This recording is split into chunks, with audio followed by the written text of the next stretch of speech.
Hello，大家好，我係 Mr. Better。呢條片會分享下我係點樣用交友 App，由零開始去到鎖定咗60次約會啦，中間係 match 過超過200人嘅。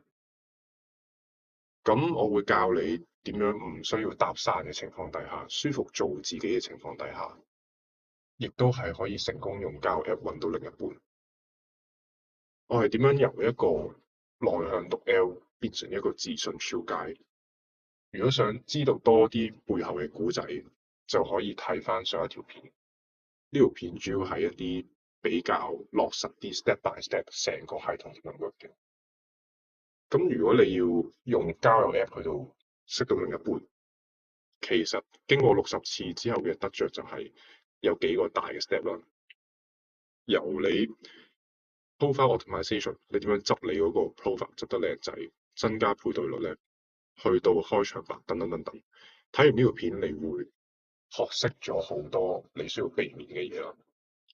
亦都係好多增加你成功率嘅技巧，同埋到最後就係睇到最後，你會學識好多秘訣同埋秘密，大大增加你嘅成功率，令到你可能鎖定第一次約會，又或者令到你終於可以喺約會之間表現得自然，或者甚至乎令到你終於可以識到另一半。咁記得睇到最後啦。咁其實有6大個 step 啦，我逐個逐個去講。第一個 step 就係檔案優化 （profile optimization）。呢個係關乎你揀啲咩相啦。首先揀相呢一步已經好重要，有啲人甚至乎連相都唔揀，就咁放一張動漫嘅相。其實你做任何一個決定之前，你都要諗喺女仔嘅角度。一個女士每日喺交友 App 可能會有長期都係99個 like 啦，每日都好多人 like 佢嘅。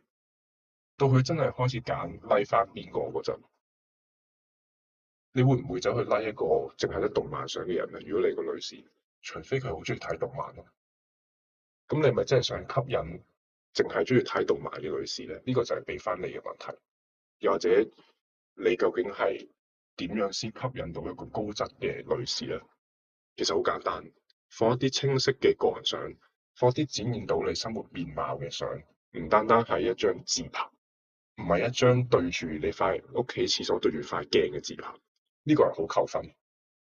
你係要放一啲生活精彩，亦都係全面咁展示你生活嘅相。咁呢啲我都係有教我嘅學生。好多人係其實上一條片都有講，即係好多人係執完個 profile 之後，即刻就會 match 到更加多嘅人，更加多高質嘅女士啦。咁呢個係大家需要學習嘅技巧。咁自介咯，好多人懶得滯就唔打啦。咁其實自介都係好緊要啦。佢其實同你執相嗰個原理差唔多嘅，亦都係你打到一啲吸引，令到你突圍而出嘅自介，你先可以喺交友 App 上面生存到，或者你先可以吸引到對你有興趣嘅女士啊。咁所以呢啲都係好多內向嘅毒男咧，即係包括我以前我自己啦，係唔會 care 呢啲嘢。佢覺得啊，是但放啲嘢上去隨緣啦，求其打啲嘢就會 match 到對方咯。咁其實唔係嘅，呢啲都係你要需要俾心機去做嘅嘢。咁之後如果有機會會分享更加多啦。咁去到 match 完之後，唔係就咁算嘅，唔係 match 完你就成功咗，唔係計幾多個 match。其實 match 人唔難嘅，即係你只要花少少心機執好咗前邊啦，咁其實你絕對會 match 到一啲可能都 OK 嘅女士啦，又或者甚至乎有啲係幾靚嘅女士去到傾偈。咁呢個時候就好多人係卡咗呢個位，就係開場白淨係講 hello 咯，即係好多內向啲嘅男士唔知係咪唔擅長去諗話題啦，又或者唔擅長去做主動啦。但我想話俾你知，好少女仔係 match 完你之後會主動撩你講嘢嘅，除非第一佢啱啱開始玩 app 啦，第二佢真係太悶啦。如果唔係同樣嘅原理，你站喺女士嘅角度諗嘅話咧，你係成扎 match 等緊你，係冇咁嘅心力去逐個逐個開場。反而男士咧，其實有嘅 match 咧，尤其未揾我指導之前咧，係寥寥可數，係真係未必好多選擇。呢個我明，即係我以前都係咁，我係試咗好多張相嘅組合，慢慢試出嚟，試到一個位，我終於掌握到用咩相係可以最吸引到女士，之後先會有大量嘅 match，亦都係有啲 app 內嘅設定啦，甚至乎有啲課金去到幫助自己。咁去到開場白咧，你點樣突圍而出咧？其實好簡單嘅，就係你唔好做嗰啲坊間教你嘅嘢啦。譬如話你唔好淨係講 hello 啦，你唔好問你做緊咩啦，又或者好多人嘅犯嘅錯就係就咁問問題咧，就係問一啲好罐頭句嘅問題，即係可能你覺得自己好有心機啦，但係喺個女仔或者喺我睇嚟都係罐頭句。譬如話你平時 weekend 有咩做啊？你諗下呢一條問題，你係問全香港可能300萬個女士都適用嘅喎。喂，你 weekend 有咩做啊？你問公園樓下嗰個阿嬸都得嘅喎。咁你諗下，佢對於個女士嚟講係咪一個突圍而出嘅問題啊？係啊，呢個係交翻俾你。即係雖然男士之間，喂，你 weekend 有咩做啊？喂，出嚟食餐飯，呢個係好正常啦。但係你以一個交友 app 嘅開場白嚟講，係唔夠特別咯。我想講要有針對性，最好就係你要揾到嗰個女士個 profile 上邊，無論係相，無論係字界都好，你要揾到一啲特別之處去到提問，或者提出一啲你嘅見解。譬如話，有一個係我朋友啦，佢話佢開場嗰陣會問，佢見到好多女仔都去迪士尼，佢就問個女仔：喂，去迪士尼係咪一定要戴頭箍㗎？咁樣。咁呢一個係一個幾好嘅開場白嚟嘅。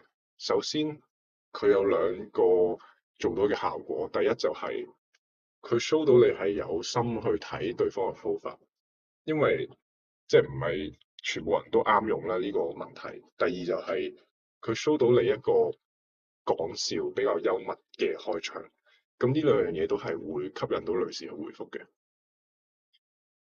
咁去到如果佢回覆啦，即係假設你一個好嘅開場白嘅技巧咧嘅套路嘅話咧，其實係唔難去到吸引到人去繼續覆你嘅。咁呢個時候咧就要展現你自身嘅獨特價值啦。你喺對話之中，你係唔可以不斷咁樣用一個討好對方嘅心態。我教嘅學生咧，全部都係自信嘅超佳啦，至少想成為自信嘅超佳，你係唔需要不斷咁樣諗，喂，你做緊咩啊？喂，幾時出嚟食飯啊？不斷咁樣去取對方，你要做嘅嘢就係你間接咁呈現自己嘅自身價值。有咩自身價值咧？每個人都唔同。如果揾我幫手嘅話咧，我亦都係會根據你嘅背景去到 package 呢個人啦，去到諗你嗰個對話之中講你日常嘅咩生活好，有咩唔係自身價值咧？譬如話對方假設對方問你做咩，你話冇啊，打機咯，瞓覺咯咁樣。咁你諗下喺對方嘅眼中啊，喺女士嘅眼中，佢會諗你成為一個咩嘅人啊？